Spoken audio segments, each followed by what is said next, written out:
The Soundcheck podcast is recorded at Future Hit Studio in Southend, and our lovely studio is available for hire, for rehearsals, recording, for podcasts like this. Podcasts like this, radio shows, if you fancy it. Yeah, so come down, hire the studio, and to book it out, they go to futurehits.co.uk/studio. You do, and guess what? If you're a patron, you get a discount. No brainer. Welcome to the Soundcheck podcast, by the way. We're joined by Will Poe. Round two. Well, sort of round two, because it was on a previous podcast round two for us. That we had on, the Unsigned podcast you were on 2 years ago? Yeah, something like that. Something like that. Yeah, probably about 2 years, yeah. Something like that. But more comfortable environment. Yeah, that's it, yeah. Sofas and chairs. Yeah. And what else? Strange bond between you and your chair that I'm just learning about. Well, the main thing, it's not sticky. It's not sticky. Oh, well, is the sofa sticky? No one told me. No one put beer on that. Right, you see, you missed out all the context for Will, so he's just... What do you mean? So confused right now. Do you know why the chair would be sticky at all? I say because the people in here are rehearsals. During a rehearsal, okay, right? Fair enough. There you go, see? Please tell me that's all it is. Yeah. Well, hope so. There's more layers to No, this. I don't think so. This is very, I only sit on this chair when we podcast, because otherwise I'm not really here, because Abby's the one who's letting everyone in for studio hire and whatnot. Right. So, yeah, I'm like, this is my podcast chair. Fair enough. Settle in. Yeah, settle in. Back. Thank you for coming to Southend, by the way, because last time we were obviously in Islington, so this is a little bit further afield for you, but you have come to Southend before, because didn't you perform as part of the pin drop sessions a while back? Yeah, I did one of the pin drop sessions, I think probably about a year. Was it about a year ago? Something like that. It was a wet, rainy day at the end of 2023, I think. Yes. Yeah. It was a cool show, actually, because their whole shtick is that they don't use a PA. And you literally just go up and you just sort of perform as if I was to just perform here without mics. And it's, it's a bit intimidating because they've still got like the sort of rows of chairs in front of you. Everyone's just sort of sat there. But like it was actually kind of fun. Like I got really into it actually through the performance. Like at first I was a bit apprehensive, but then I was like, this is a really good idea. Yeah. Like you're just relying on like the acoustic of the space in the room and for you it really worked. You filled the room really nicely. Like obviously you've got a powerful voice. And that one was loud. You were loud. It was loud. It was lovely. It's a nice vibe as well. It's like a little cabaret kind of setup. Like little candlelit tables. You can imagine Will's music. I was just in bliss for like 2 hours. Is that how long your set was? Yeah, it's 2 hours. Yeah, no, the whole evening. I was going to say. The whole evening was 2 hours. There was some other little local acoustic artists on. Yeah. And you travelled all the way down from London to do it. Yeah. Yeah, because I think I was doing a bunch of shows like in and around London, and I decided that I just wanted to get out of London for a bit and do some shows like around the local area, I guess, like Greater London, if you like. And this one just kind of like stuck out to me because it didn't have a PA, and it made like a big deal of that. And it was like, this is like, you just come here and and play. We're not gonna. Yeah, exactly. You just sort of perform with your acoustic instrument, and I thought, well, that's kind of perfect for what I do. Yeah. Rather than trying to sell myself to a venue that's has the capacity for 7 people in a band and like a very loud drummer. Yeah. Me just rocking up with an acoustic guitar, they might just go like, oh God, this is going to be boring. Right. So rather than try to tussle with that, I thought like this actually sounded more up your street. Really, up my street, like something I could have a lot of fun with. Yeah. Good fit. Yeah. I always, every time I listen to your music, I find it so relaxing. And my partner is equally like your number one fan now, because he came with me to that Southend gig. Yeah. And we now watch, so speaking of the Unsigned podcast, we now repeatedly watch that rigmarole live session you did. I think it's still the most popular session we had. Yeah. Oh, I'm pretty sure. Nice. That was so weird because that's at the time I'd just written it. I remember. I'd wrote it I think I'd finalised it that day, and I'd since then I've changed it, changed the lyric and things, but it was very, very fresh, and I think sometimes it's really good to sort of try and capture that, but it's still really fresh. Yeah. I think you were quite nervous before you started performing it, because I remember like you had headphones on, the Y was in the way, and you were trying to like get to grips with what you were doing. But yeah, it still sticks out to me as one of your best songs that we've had, and it's it's interesting to considering that was like 2 years ago. And you released it last year, didn't you? So carry on with the changes. So you changed a few lyrics, and obviously it was built into more of an actual track rather than just you and guitar. Yeah. But how else did it develop? Well, I guess at the time I didn't really know so much about what it was about because it was fresh. And sometimes you just sort of end up with something. And you have songs that you write that take years, and you have songs that you write that take hours. Right? And Rigmarole is probably more towards the latter. And I got to the end of it, and I was like, well, this, you can kind of feel that it's a finished thing, and you're like, okay, well, it's kind of done. And I think there's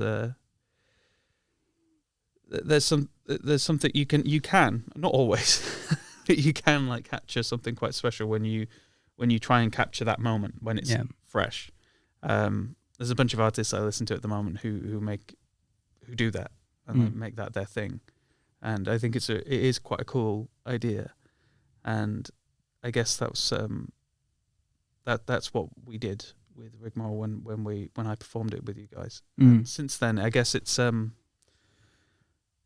kind of gone through the stages of kind of going over it. There was at one point where I was just not going to release it because I was like, it's all right, but it's not. I could never get the mix right. Right. Because I produce all my music as well. And if I can't actually mix or produce my song, then sometimes it just gets put on the back burner because I can't afford the studio time. You know what I'm saying? Shit's expensive. If that's the case, we'll sort you out, Will, don't we? Yeah, come work with us. How have you got many more on the back burner that you haven't released, that you haven't been able to find the right finish to it, or tons? Yeah. Oh, really? Tons, yeah. You just have like a catalogue of. I've got stacks of books back home that are sort of filled with like notes and lyrics and songs and melodies that kind of sounded nice, never went anywhere. You know, like little parts, fragments of songs, and some which are finished, but you know, maybe might end up on an EP or a B-side somewhere someday, sometime, maybe never. You know, it's just I think that's just part of it, really. I think you always end up with that. Yeah, I imagine it's really easy to do when you could just pick up the guitar kind of any time and write. Well, you're obviously a super talented guitarist. We've said this a lot, the twiddly and the plucky. That's what we referred to it as last time. That's what I do. Yeah, that's what you do. Twiddly and plucky. Twiddle and I pluck. Don't need to know what you're doing in spare time. But yeah, it must just come so easy to you to write a song, or do you not find that? Sometimes it's easy, sometimes it's really hard. At the moment, it's really hard. And you kind of just go through the peaks and troughs, I guess. Is that because of a change of, if you don't mind us saying, management? No, not necessarily that. It's more my personal circumstances that I went through a really significant sort of bereavement like last summer, like full disclosure, not to try, hope I don't drag the tone down too much. No, this, but, mate, you can drag it wherever you want. But really, my mum died of cancer last summer, and that was like a real sort of threw everything up, you know, into disarray. And I've not really been in a place where I've been able to make anything, because I think you have to feel good in order to have the good ideas, as basic as that sounds. Because I feel like if you're feeling kind of down, then sometimes you lack the imagination. And without the imagination, there's no songs, no music. You're just kind of forcing it a lot of the time. Do you find that your music can act as a sign of like therapy when you're going through stuff like that, or is it a case you just don't pick the guitar up? Yeah, no, it really does. So my next song, which is coming out, is a song called Blackbird Fever, which is about grief and about the sort of the madness of it, so the kind of craziness that you go through with it. And that song I wrote very quickly afterwards, kind of forced myself to write it. Right. Because sometimes you have to force it, right? Sometimes you have to really force yourself to do it. And It's just that's what that song really sort of. That's what it ended up being, and at the moment at least, it's kind of, yeah, like I say, peaks and troughs. You just kind of roll with it until something happens again. When you're saying you forced yourself to write it, was it a case that forcing yourself to write that song so you had something written, or was it more to try and help yourself through the bereavement process? I guess it was trying to help me mark the moment. So one of the things that I love about writing music for me is that it's a form of journaling, and it was always that before it was performing. It was always like, because I started writing music when I was probably about 14, 15. Before that, I maybe made like little jingles and stuff, but I never actually took it seriously and tried to write stuff. And then, I never really started singing or performing till I was probably like my mid-20s, really. I just wasn't doing it. It was just this thing that I did in my spare time in privacy. Yeah. And in that way, it kind of acted as a kind of journal. And a lot of my songs, if not all of them really, kind of act like markers of different points where I've ended up being. And yeah, Blackbird Fever was definitely that. I remember feeling like I need to make something just to kind of, so I can have a place to go back to. Does that make sense? Yeah, of course. It's a strange thing, but that's kind of what it was. Do you ever find certain songs quite difficult to play, or do you find you're able to separate yourself once they're written and you've performed them a couple of times? Yeah.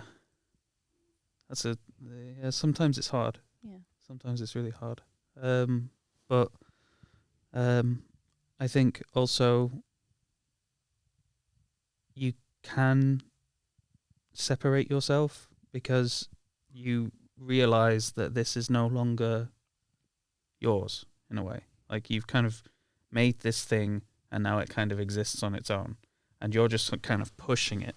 Yeah. You're not really, like, it's harder writing it than it is and kind of toing and froing and getting it out and finishing it. And then when it's done, it can still be difficult. Like, if I'm having like a bad day or whatever, like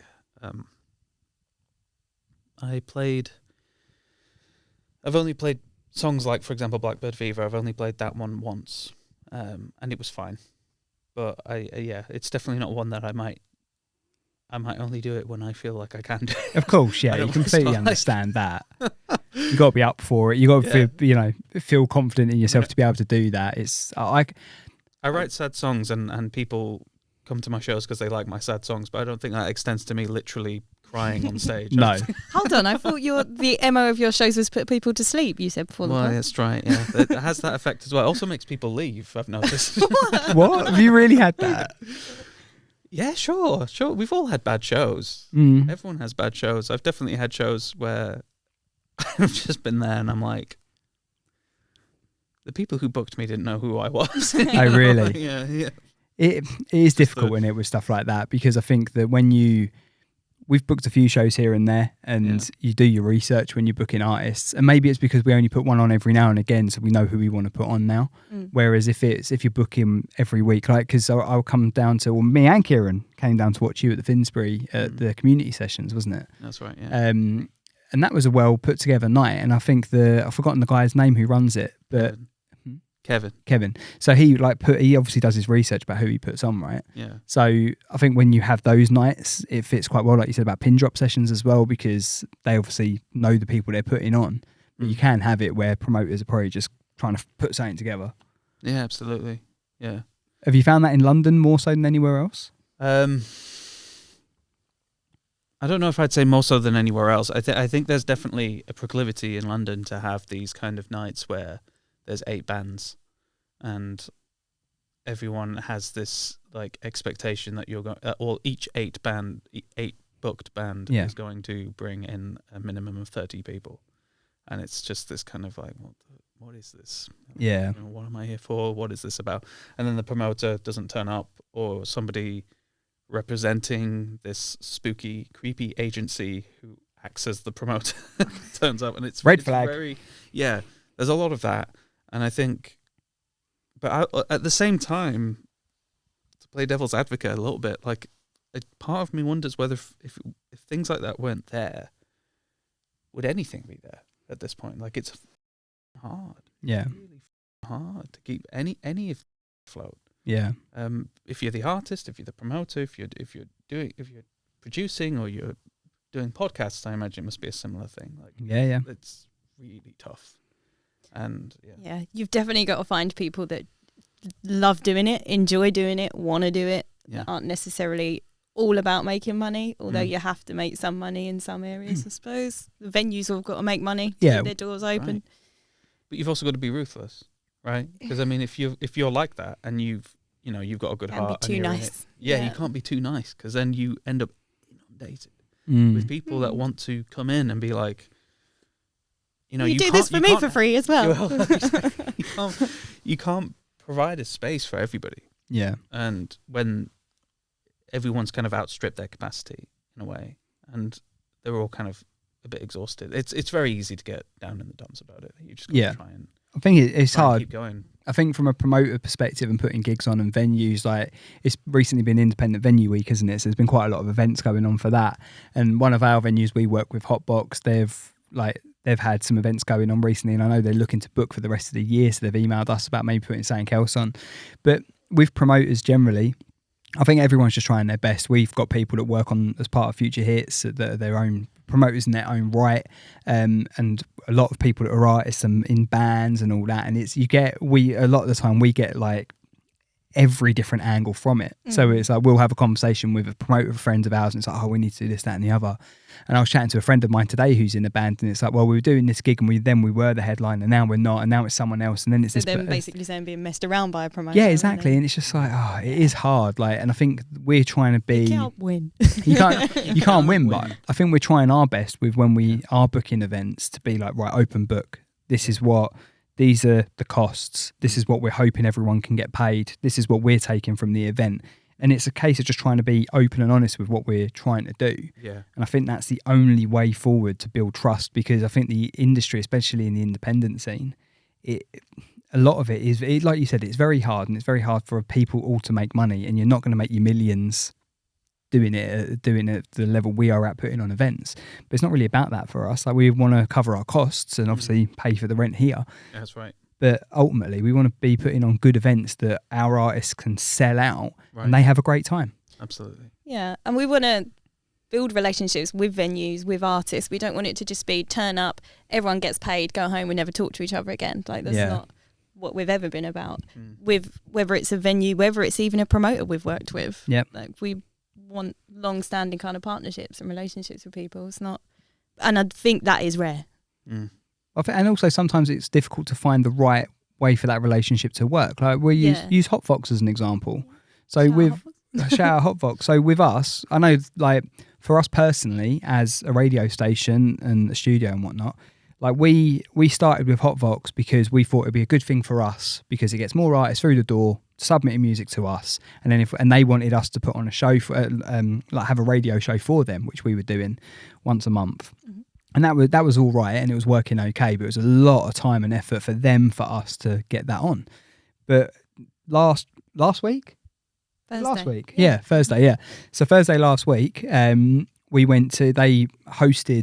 created an event called The Inner Circle, where they have 5 or 6 artists that they've cherry picked. Yeah. And I think each artist gets 5 to 10 tickets to sell? Yeah, 10 max. 10 max, so they can only sell max of 10 tickets. Premise being they invite their inner circle. Yeah, closest family, friends, or whatever, to come to this event.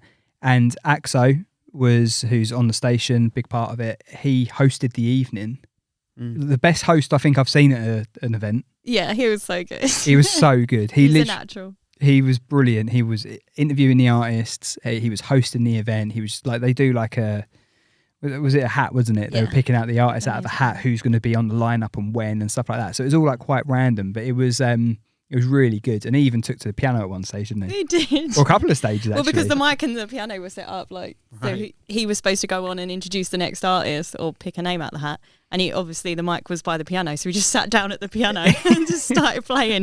Because he's a musician in his own right as well. Right, he wasn't just like... He wasn't playing chopsticks. No, it actually did sound. It did sound. He wasn't good. playing chopsticks. But that was a good event, though. I enjoyed that. We had a night off. Yeah, you didn't, Kieran, did you? You had a very busy night. Like, Kieran running around with his camera and Axel obviously up and down off stage, going and interviewing the artists. We were like, so with that, great team. Yeah, it was good, right? We do have a good team. Because we work quite hard usually. You vote very hard though. You did. We had a night off, and nearly missed the train on the way home, didn't we? Because someone wanted a Burger King. I'm not even looking at Kieran, I'm looking at you. Yeah, it was me. It was me. But that event was good because what we try to do with all of the events that we are a part of is to try and get the audio from the night as well. So from the mixing desk. And we got it for the Inner Circle gig with Hot Fox. And yeah, we take that away. We can't really mix it. It was like it was a mono file. Oh. So they weren't a multi-track. Usually we'd want like a multi-track that we can actually take away and properly mix and stuff. Right. Couldn't do it on this occasion, so we've literally just cut everything up and then put them on the air as and when Axel does his show, which probably gone out before this does. But it's all about having just more than being a promoter. Do you know what? Or being, do you know what I mean? For us, it's like we've always tried to get the audio from the night, get it mixed, and then it's like you might never use this, but there you go. There's all of your live tracks that you performed. And obviously they've got videography from the night. They've got stills. I mean, that's super. That's great. Yeah. It's really good. As you say, you're still using stills that Kieran did at Finsbury. What so with because last time we saw you was a couple of years ago, and then since then Rigmarole's come out. You've got a couple of other tracks that have come out recently as well. We'll maybe go into other parts of that in the second half. But what has been from the release of, say, Stormy Season, that era? We'll call it an era. I'll call it an era. That era, that album, right? Burying Giants, right? Yeah. To the release of Rigmarole. Yeah. How much do you feel that you've changed in that time? I mean, I feel like I've definitely changed. I don't know exactly how much. I guess the place that I was in, like when I wrote Stormy Season, when I wrote all the other tracks that were on Burying Giants, I was fresh out of coming back from living in China and was very much still in that mindset of that life that I had back there. And where I was when I wrote Rigmarole was very much sort of acclimatized back here. And I feel like I've built a bit of a life here again. Like when you're away for that long, you kind of because it was years, right? Huh? It was years you were away. About 5 years I was away, and when I came back, it was obviously, I had family and I had friends, but like I felt a bit adrift, as you would, right? Yeah, yeah. And you do get reverse culture shock as well because you get so used to being over there, a place that's very different, and then all of a sudden all of that's reverted back to this other way. And yeah, I think that's probably the bulk of it, really. And when it came to writing Rigmarole and all of the other tracks that have come out, I feel like I've made choices in terms of style as a guitarist. As we called it, what was it? Twiddly plucking. Yeah. Twiddly plucky, yeah. That's right, yeah. I've ventured down that route a lot more. Started playing banjo. Yeah, I saw that. Someone that hired the rehearsal studio the other day said the banjos weren't worth anything but decoration. How do you feel about that? Do you want to defend the banjo? They didn't know how to play it. That's the problem. Yeah, I don't know. The master of strings over here. Yeah, no, I don't. Banjos are incredible instruments. Tough to play as well. Like I thought, as a guitarist, I would be able to just sort of. Oh, it won't be that hard. It's like the ukulele to guitar upgrade, right? That's what I naively thought, right? And then I got it, and I'm like, wait, there's a really thin string right at the top. I'm like, what is this? What does this one do? Yeah, and so I've had to completely learn an instrument from scratch again, which has been really refreshing. I've also tried to learn other instruments along the way. I bought an accordion. Oh, really? Yeah. So I can really see that fitting into some of your newer tracks down the line as well. I was listening to the latest one today, and there's almost like Venetian kind of piazza style strings at the end, isn't there? Is that sampled or is that? Yeah. What is At Once? Is the song? That one's got an accordion in it. Oh, it is an accordion. Yeah. Oh, there you go. Is that the accordion? That's the accordion. Is it? Yeah. I mean, I'm not playing it very well. It's kind of in there just to create this kind of drone sound. It's more like atmospheric, isn't it? It's very atmospheric, yeah. I make like loud, reverby drone music, and then I learn how to play the instrument. Until then, I'm just doing drone, just kind of making loud noises, scaring the neighbours. But that's kind of yeah. So I got that and been playing banjo, and yeah, I guess like just trying to keep it fresh and keep developing and growing with the music. And not, I think it's easy to get sort of satisfied with where you are, and then sort of be like, oh well, I'm just going to consolidate this and just continue to consolidate this way. And I think it's important to just try and just do something completely kind of different in a way, even though if it doesn't necessarily, like, I'm not gonna like release a rap album next year or something. I mean, that would be brilliant. That'd be such a contrast. This is my new album. It's decided I can rap. I mean, you should give it a go, please. No, God, no. But it is good to, like you say, it's good to mix it up and keep it fresh and challenge yourself as well, because then I guess you can then potentially write from a different perspective or work with different people that you wouldn't have maybe done that. Have you collaborated much with other artists? Yeah, actually, that's a really good question, because with a lot of the songs that are coming out, there's a lot more collaboration. So I've been working with this artist called Soul Paradise, who's been performing in all the sort of places. He performed at the Finsbury, so that's that same night actually. or different. Might have actually been the same night. Oh, really? That might have been the same night.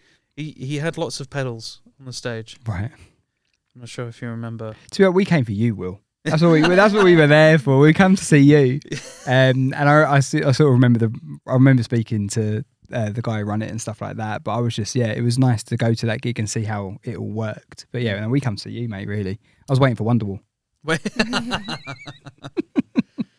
Yeah, that's right. That's what it's all about, isn't it? It's about getting through it and then get into the cheesy covers at the end. No, I don't ever want you doing cheesy covers. I want you doing Will Pope or rap. So you're working with this new collaborator then. Yeah. So you met him that night. Yeah, and he plays trumpet. Oh, nice. There's a song that's actually out at the moment called Tangled Webs, where he made a horn section on it. Oh, cool. And it's really cool. It's really cool. I've never worked with someone. Oh, actually, I have worked with back when I was in China. Actually, one of my friends played trombone, and he would occasionally he played ukulele as well, and he was quite an eccentric guy. He was a lot of fun, and he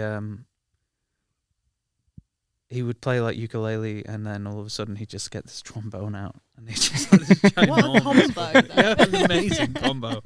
Yeah. It'd be funny if you weren't expecting it, and you're just like in the moment, and then all of a sudden you go, oh, shit, what's that? Exactly, yeah, and that's literally what he's like. He used to have this. There's a song on Burying Giants called Green Light, which he used to play on that, and I think I've always kind of remembered that, and just thought, man, that really fit, and I was always kind of sad that I never managed to get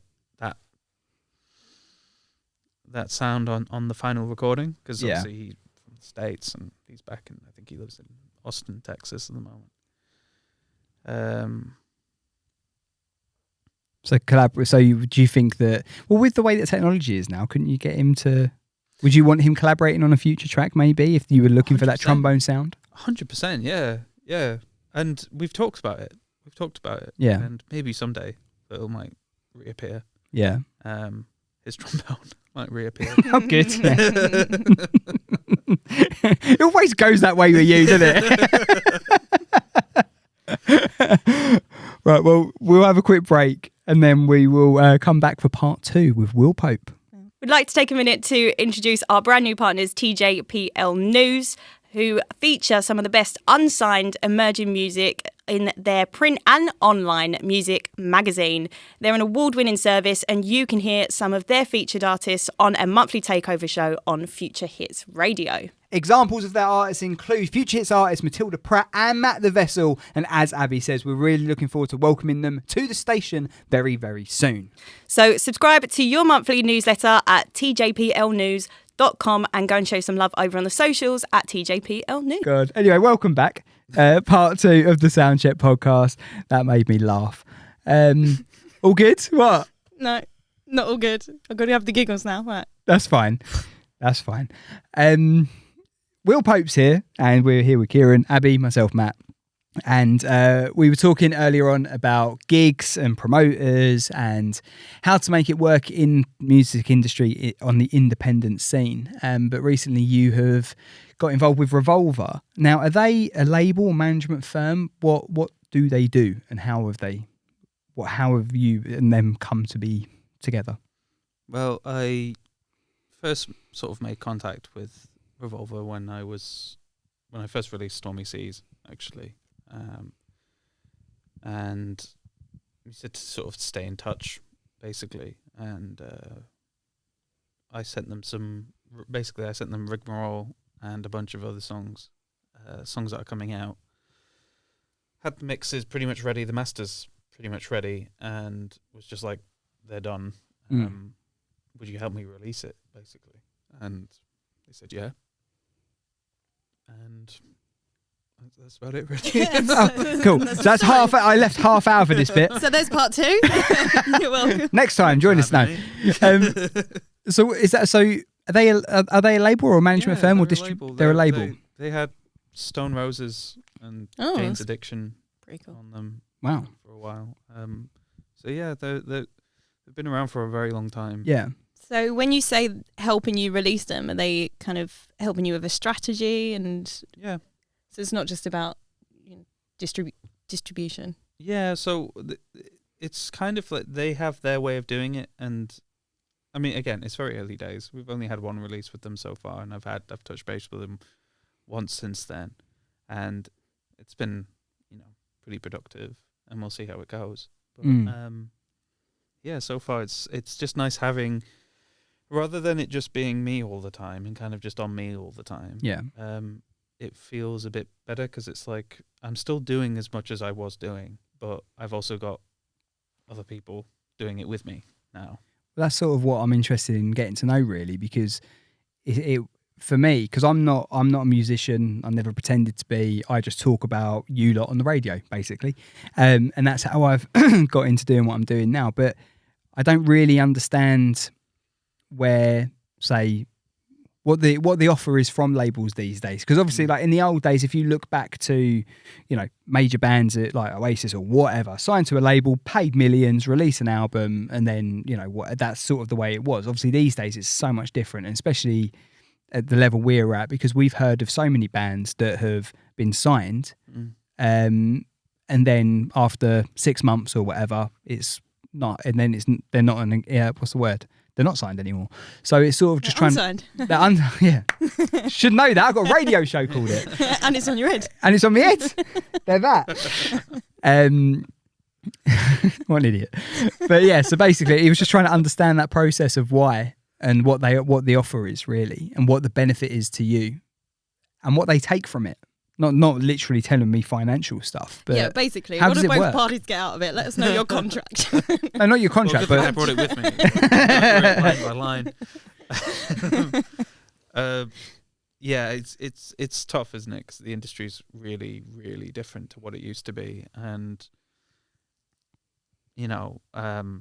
labels these days. I think one label is kind of an unhelpful term in a way, because it's like they're all so different to each other, and like you can have one label does something one way, and then another label that does something a completely different way. And I think there are like general sort of trends, but the good thing that I found with Revolver is that they're generally just sort of on my side, just sort of batting my side, I guess. And there's no sort of fear that I'm going to be kicked off in like 6 months, fingers crossed. Yeah. Or something like that. I don't think that's on the cards. I think it's more that they're just sort of like, we're just going to continue to help push this and we're going to see where it goes. See, I don't understand really how nowadays a label would differentiate from a management team when things like PR are usually outsourced. Yeah. And distribution can be done independently. Right. So in terms of having a team of people around you, like you say, the term label is confusing. It's a bit... It is confusing. Yeah. It is really confusing, definitely. And it's kind of redundant now. That's what I think. Well, we Except Revolver. except for Revolver. Yeah. But they're doing things differently, obviously. But Well, I think they've just managed to weather all of the storms that have come their way. Because, I mean, they've been around since the 70s. I mean, like I say, they were the one that the Stone Roses was on. Yeah. And, like, they're still going. And they're still passionate. And they're still keeping it up. And I guess we'll just see where it goes. Like I say, it's very early days at this stage. Yeah. And I've only released one song with them so far, and it's been it's been all right. And we'll just see how it develops as the relationship. Yeah, no, it's fine. We don't want to pry too much. Yeah. We're just interested from our perspective, because obviously with what we're doing and how we're developing as a business, and with the radio, the studio, we've got our Future Hits Records Instagram page that we're sort of trying to find the right way to do things, aren't we? see that I'm trying to not call it a label. This is why you gave me a little bit of a look when I said the label's a bit redundant. You were like, like, all right. shush. Don't say that. I want to create a business. But that's why we want to do things differently as well. That's Yeah. why we're trying to clarify, like, do we call it a label? Yeah. When realistically, probably, we're actually going to be more what management would do. Right. Or, like, we'll be consulting, we'll be helping you with release strategies. Right. Not necessarily... Production. Production even, yeah. And PR. It doesn't necessarily... That's so true. And, like, these things are getting blurred. And I'll be quite frank, I don't really know, to be quite honest. And I think a lot of people don't know either. The Yeah. people who do it don't really know. Yeah, the people that literally... But that's the thing. That's why we're trying to Anyone find... who tells you, like, here are the 5 things you need to know. Like, no one knows how any of it works. It Yeah. just keeps going. You know, that's just the way it is. And it's just But that people is... making sense of it as we go along. A lot of it changes, like, daily anyway. Like, a lot of... Yeah. Well, it changes band to band, doesn't it? It changes band to band, but the industry changes as well. Like, the best way to get listens, to get streams, do you want people to come to your gigs, or do you want people to stream your music? And the channels you use, obviously Spotify is very popular, but what sync was never really as accessible as it is nowadays. Yeah. And then there's about 2,500 different sync agencies that you can choose from. Absolutely. And different distributors to choose from. And AI on top of all of that, like the bots and the bot farms and the all this stuff. Like, Spotify's really cracking down on it at the moment.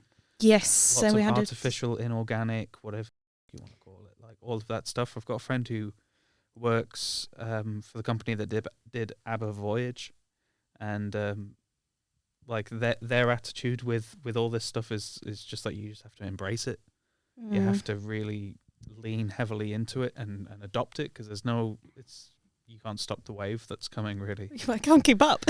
No, I know, and it's really quite scary and a bit daunting about what could happen. But you know, I feel like with us, at least, like in the sort of last 20 years or so, we've gone through massive, at least in the entertainment industry broadly, in the music industry, has gone through like just gigantic technological change. And I mean, you could say that about everything, really. Everything's been just transformed very quickly. Yeah. And it doesn't seem to be slowing down either. It just seems to keep going. Like, I mean, I saw with AI, I saw, what's the name of it? Is it called Sora? You know, ChatGPT. Yeah. So the company that's ChatGPT did this other thing called Sora, which is currently like not public yet, but they released what it can do. And basically, you write a prompt in a little text box, and it creates a video of what you have written. And it's nice. It's out for your job. Yeah. Yeah. Well, Is that the animation you've been doing? It's insane, because it's not like crude drawings. it's like really detailed, like real life movie quality video. Wow. And you can do stuff that looks like a Pixar movie. You could do stuff that looks like a, Ridley Scott sci-fi movie. You can do stuff that, it's just like you can do anything. And that's coming. Like, that's just going to become public eventually, like in some form. I mean, once they get past all the copyright issues, they're going to be a part of it. But eventually they're just going to have to. And because if it's not coming from them, it's going to be somebody else.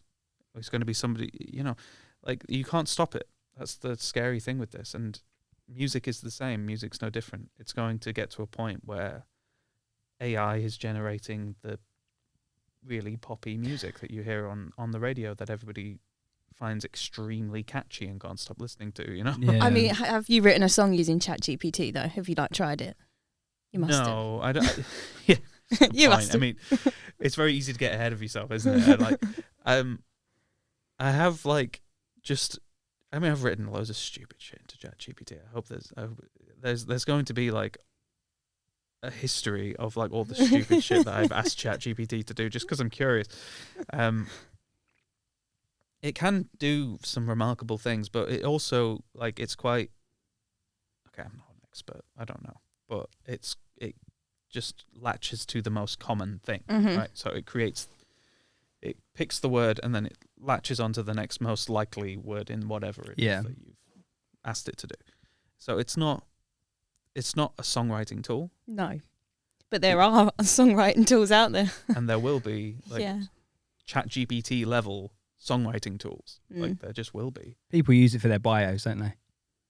You can tell when people submitting music and they've used ChatGPT. You can check it out when you can see when people have used it to create adverts for a studio in Southend as well. Yeah, you can. Literally sent me a text the other day of like, hi, the studio now with like emojis and everything. I was like, oh yeah, making the most of your ChatGPT subscription, are you? Not subscription, it's a free version, but yeah, I just thought like I've still got some ghosts. I just use it. Why not? I just thought, do you know what? I need to create an ad. We keep talking about doing stuff. Launch your music career in a little spaceship emoji. I was like, no, you need to let me veto some things. Veto it all you want. I was just trying to get the studio out there so people come and use it. Trying my best. I wasn't feeling creative enough to write an ad. I'm not like I can talk until the cows come home, but I'm not great at writing stuff. So, I mean, any application or writing stuff, that's you. True. Oh, talking of which, we got our new featured artist bit. Yeah. Talk about that? Yeah, we can do. But yeah, we've got a new featured artist section on our website, which is essentially reviews.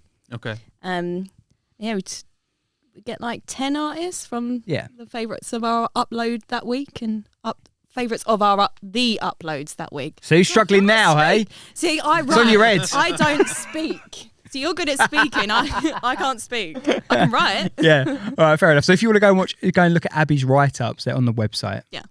And if you want to hear me speak, then you're watching a podcast right now and hoping I can string a sentence together. And if you want to get featured on it, submit your music via the website futurehits.co.uk. Submissions. Yeah, that. Cool. So going back to AI, ChatGPT, don't use it. Never heard of it. Did you see though, like Spotify have got a DJ now? Mate, that's not where it even stops. So Spotify got that. Song Psychic, I saw the other day.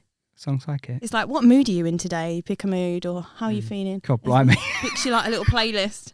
I'm like, there you just go. Slipknot playing it. Slipknot playing in the background. The thing I was going to say is that there's radio doing it now. Yep. So although with what we do, a lot of the people that are on the station, all the people that are on the station are volunteers doing radio shows.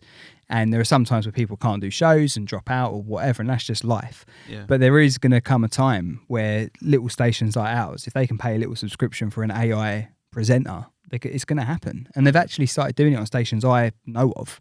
Yeah. Because they do it, like you say, it's on Spotify, it's there. They've got it reading adverts and stuff like that as well. It's just, it is like taking over. It really is. And there's only so much You would do a better job than me. No, it wouldn't. You're great. You just put yourself down. But I think with that, I mean, yeah, you can have an AI presenter as an example going, right, that was this person and next up is this person. But you're never going to get much personality, I don't think, out of that. Well, that's the argument with AI in general, isn't it? It's like how much true artistry or creative humanness is there? And is that necessarily lacking? Do you notice that missing? I'm not Yuval Noah Harari, right? Well, why I don't not? have the answers to these things. I thought that's who we booked.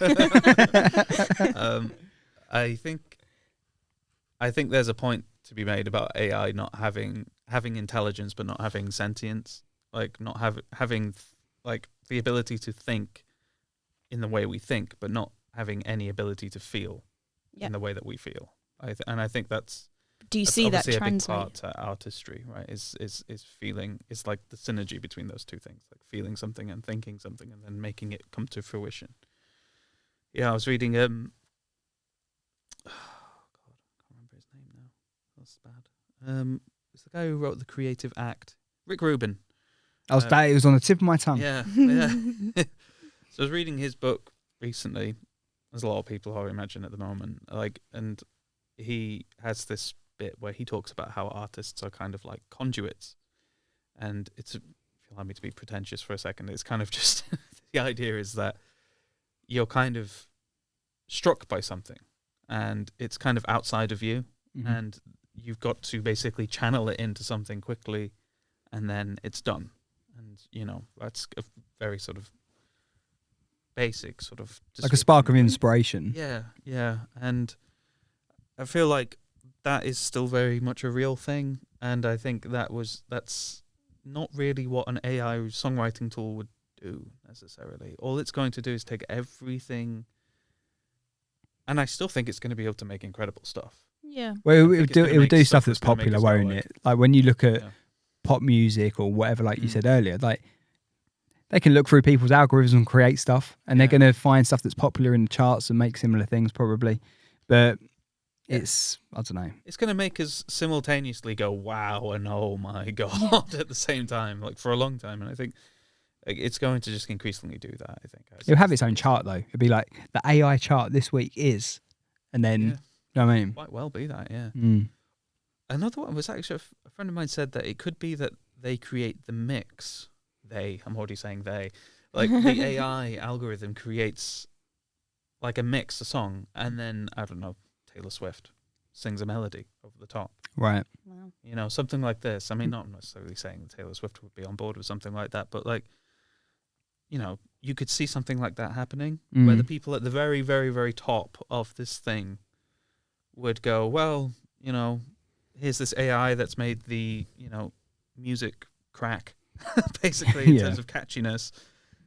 Just here's the melody, just write some lyrics, and people love your voice and they love you as an individual, and why wouldn't it be a hit, right? Yeah. It's a bit, it's unsettling. I think it should be unsettling, but it's also just kind of, at this point, I feel like it's I mean, who knows, right? I could just be talking shit here. But like, crazy has happened, and like the stuff that we've seen recently in the last few years, the ChatGPT and everything else, it's just like, I don't really see that. I kind of see that as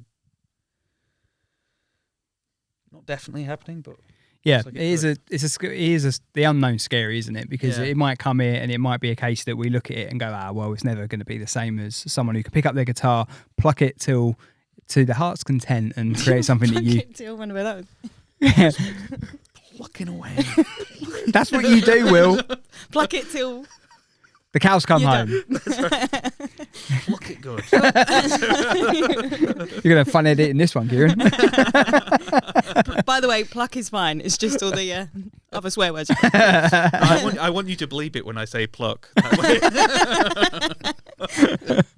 Well, what could end up happening is that it gets like metafied, where one company like puts all the money into developing these Taylor Swift kind of takeovers, and then they become your next Universals. That's what a label's job will be to, they've just mastered the AI world, the AI side of something. It's all going to be Disney. It's all going to be Disney. Disney's just going to fucking own everything. It'll be like Disney Meta, Disney Music. Disney Meta. Yeah. We'll be we won't be allowed to sing anything other than from the songs from The Lion King. I'm all right with that. And if you see anything else, you get like a letter in the post, like you have to pay royalties. That's right. Yeah. Yeah. Yes. Yeah. You still have to pay royalties. Yeah. Not allowed to sing anything else, but you still have to pay for it. Yeah. Oh, it's crazy, isn't it? It's really Blade Runner-y. It's very Blade Runner-y. Fun times. Oh yeah. Oh yeah. So just kicking back to the label a little bit, because I am interested in that. So with some of the artists that we know that have been on the station and on either of the podcasts actually have either been signed and then not signed, unsigned, and then going back and between different labels. As you say, they all offer different things.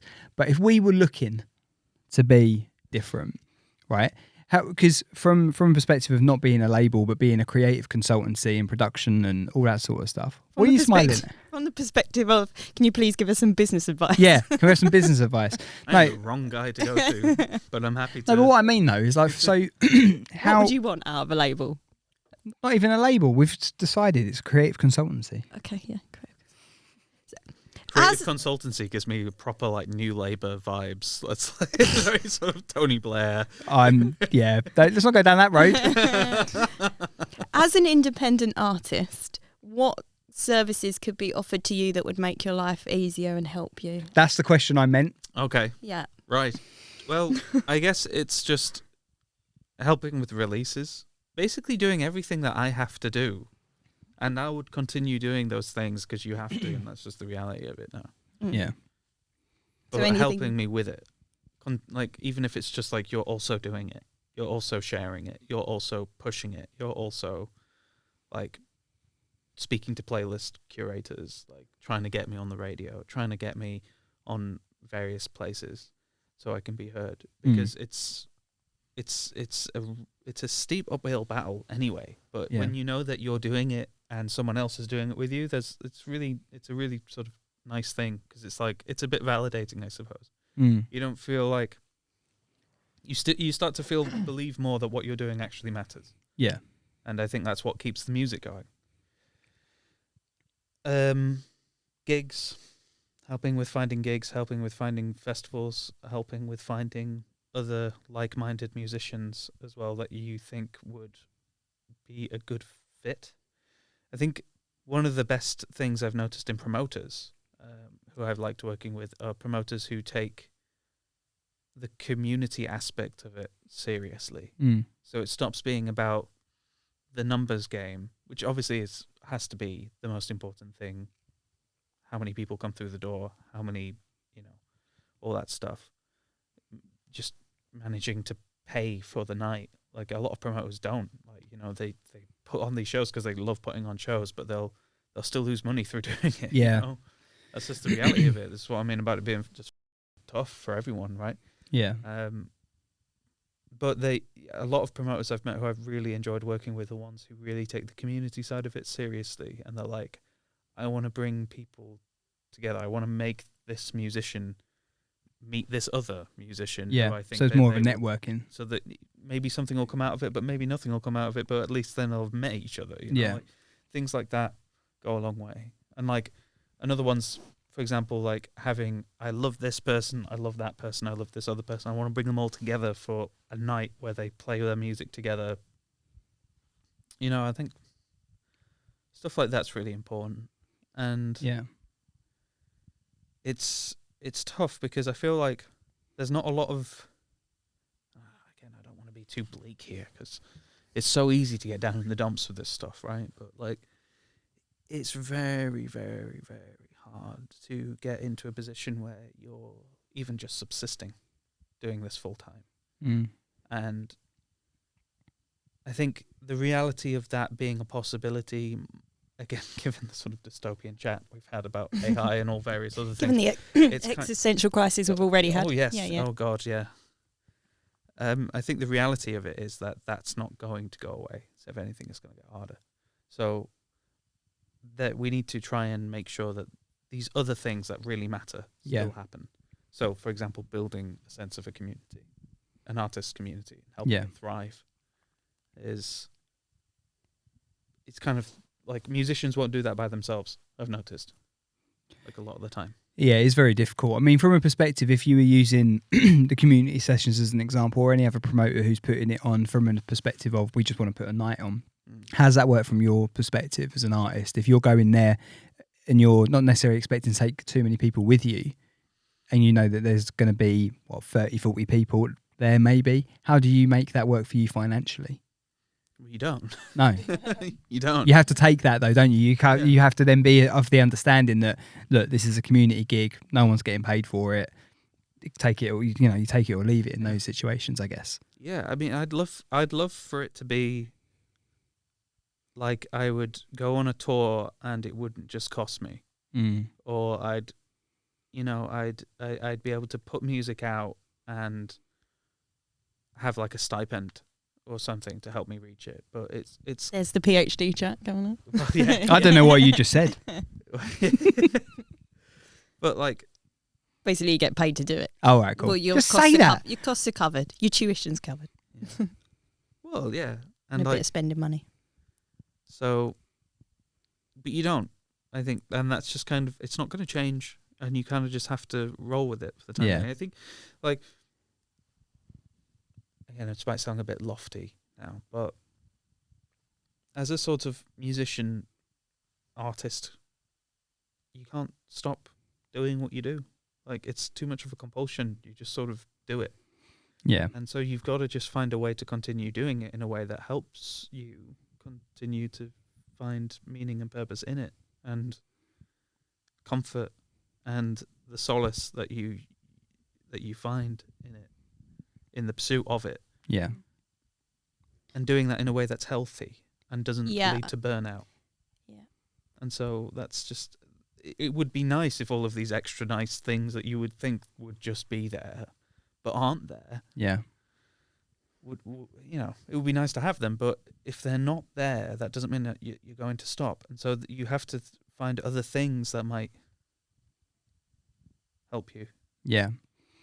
I think it must be really difficult as a musician putting yourself out there and, and trying to make money out of it. We've had that conversation so many different times with different artists and that.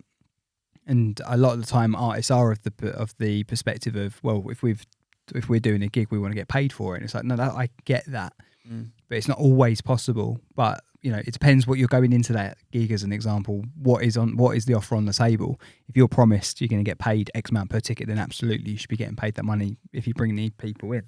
But if it is a community sessions thing, I mean, we've talked about putting something on in here, haven't we? Like, we had an open evening when we first opened. But we've talked about doing like community events for people that are signed up to our Patreon that can come in and do gigs, and we'd again record it all, film it all that sort of stuff, and then they've got those recordings to then take away with them and do that. Obviously, we need to have a bit of a rearrange because we've got so much stuff in here at the moment. But they can't see behind the cameras. No, smoke and mirrors. But that's the whole thing about what we're trying to do here. Like, obviously, we have created this business where we are renting a space, and we are hoping that people come and rent it as a studio for one reason or another, podcast studio or rehearsal space, whatever you want. Spaceship emoji.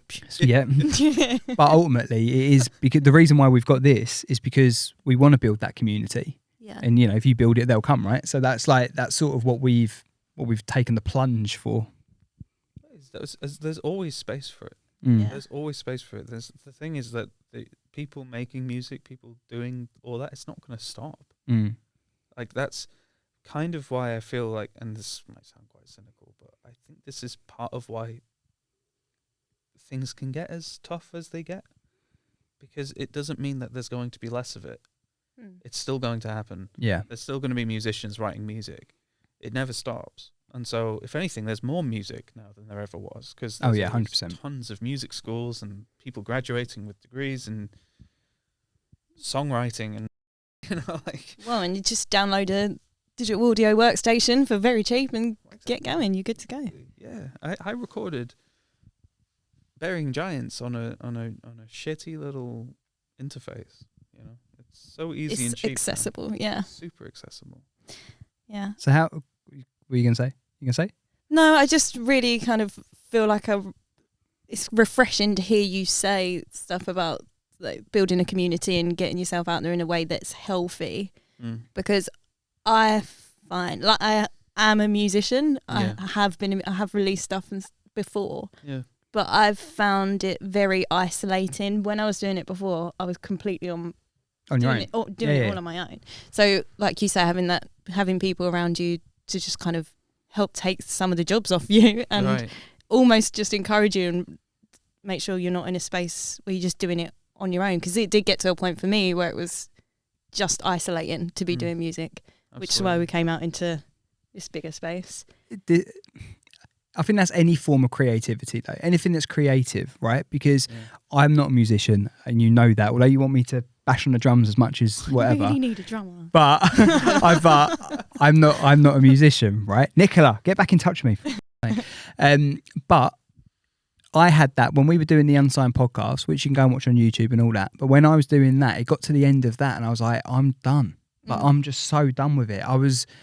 But it burnt myself out. Like you used that term earlier. I was burnt out. I'd run out of ideas for it because although I did have like Abby and Rob and Lizzie and like other people that had been a part of it in some form, they were mainly as like co-hosts. Right. But it was up to me for everything else, like producing it, editing it. And I'm so thankful we have a Kieran. We love Kieran. But it's that having that team. It's about having that team again. Yeah. And I feel we're in such a much better. Let's give you a little fist bump then. Oh, sorry. He's not looking. No, he's not looking. I wanted to air pump you, and you were. More important things. Right. But it's so much nicer to have that team around you, and like I say, I don't think it's not just exclusively to musicians. I think it's just creativity as a whole. Absolutely, I think you're right. And but like you say, there's always a compulsion. Like you probably you carried on doing your radio shows. You lost. I felt like I sort of had to with that because I had commitments to stations and stuff like that. And then and obviously we created Future Hits by that stage as well. So we had Future Hits running alongside the Unsigned podcast. But then when the Unsigned podcast became to a natural conclusion at the end of 2022. As soon as January hit for 2023, we were like, right, we're hitting this full blast. And in November, we opened this place. So it's like, it all happens for a reason, I suppose. There was a point, though, like now, in the last year or so much has gone into this, and that's partly the reason. But I have been writing music. I've been playing music again. Oh, great. But was never at a point where I wanted to do anything with it. Right. And I think if I didn't have people around me that were encouraging that, I don't think I would have ever done anything with it. It just would have been me in a room, and it would have been an unhealthy kind of place. The compulsion to do music is always there, still always has been. Right. But there's never been an urge for me to be like, right, I'm going to go perform now.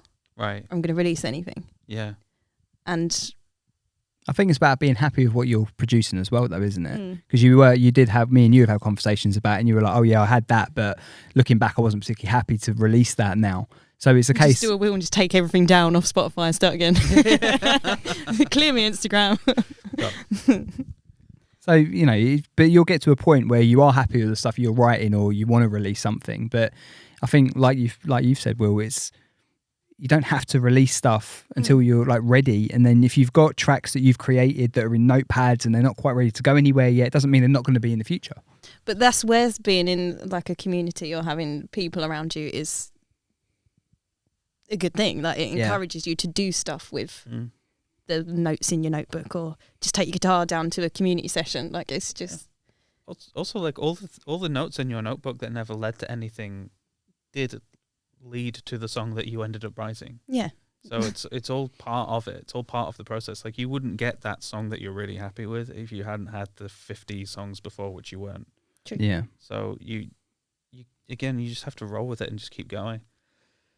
And you have to having people around you who are kind of in it with you as well. It gives you a sense of solidarity, I guess, and a sense of community.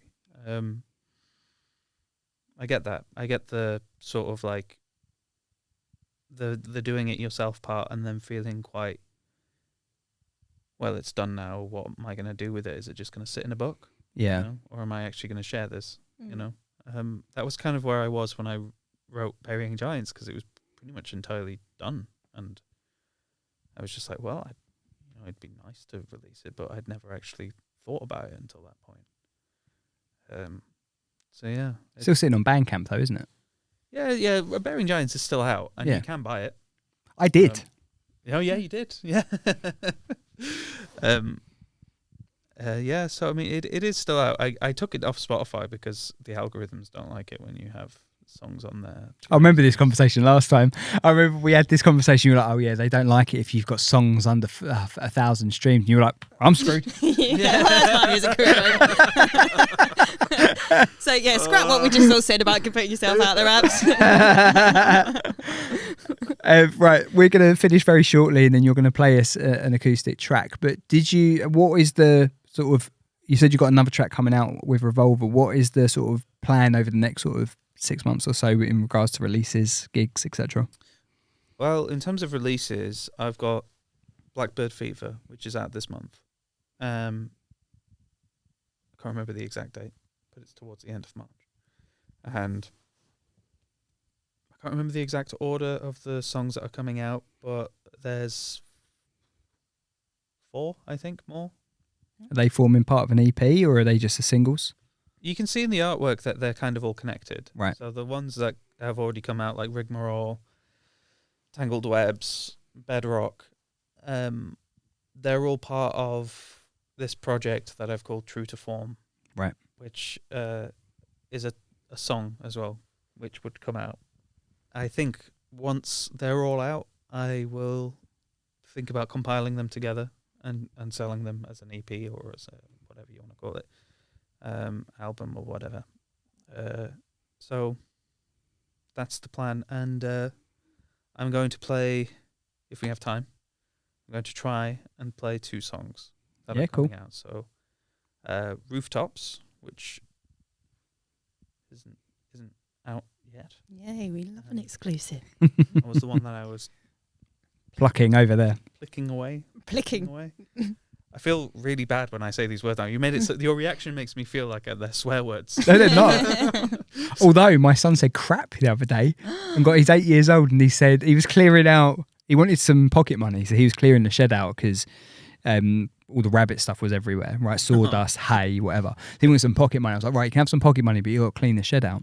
So he's cleaning the shed out. Charlotte comes out going, "You all right, Bubs, how you getting on?" "Yeah, it's crap everywhere." I was in my little garden studio and I opened the window and go, "What did you just say?" And he went, "Don't say that." And then I closed the window. I was like, sorry. So that, yeah, exactly. Yeah. So it did make me laugh. That's the first swear. Like, I know crap's not bad. It's a pretty good, so it's pretty tame. It's a pretty tame one for 8 years old, but yeah, it was the first. It's beeping people over. Yeah, that was the first one, but it did make me laugh. It's one of those moments as a dad where you've got to be like stern and tell them off, but inside you're like, yeah. So anyway, I'm sorry. so damn proud. Yeah, go on, son. So Rooftops, you'll be playing that one. Yes, yeah, I'll be playing Rooftops, and I haven't decided what the next one will be yet. Okay, surprise. Full of surprises. Well, if you guys want to watch that, make sure you are signed up for Patreon. You'll be able to see it first on there. We'll release it on main YouTube in the future at some point, but Patreon's the place to see the acoustic sessions that we have here on the Soundcheck podcast. Where can everyone find you, Will? You can find my music on Will_Pope_music on Instagram, Facebook, all that stuff. My website also wpopemusic.com. And yeah, that's about it really. If you just type in Will Pope Music, you will find me along with questions about the Pope. Okay, cool. Very good. Just gotta sift between those searches, you'll find me. I'm in there. I mean, you look a bit different. Yeah, yeah. I look different. Yeah, it's a different hat. Go and look for Will. He's a fantastic musician. Absolute pleasure to have you back here in the studio. Have you here for the first time in this studio, but pleasure to see you again, mate. Thanks for having me. And look forward to the future releases.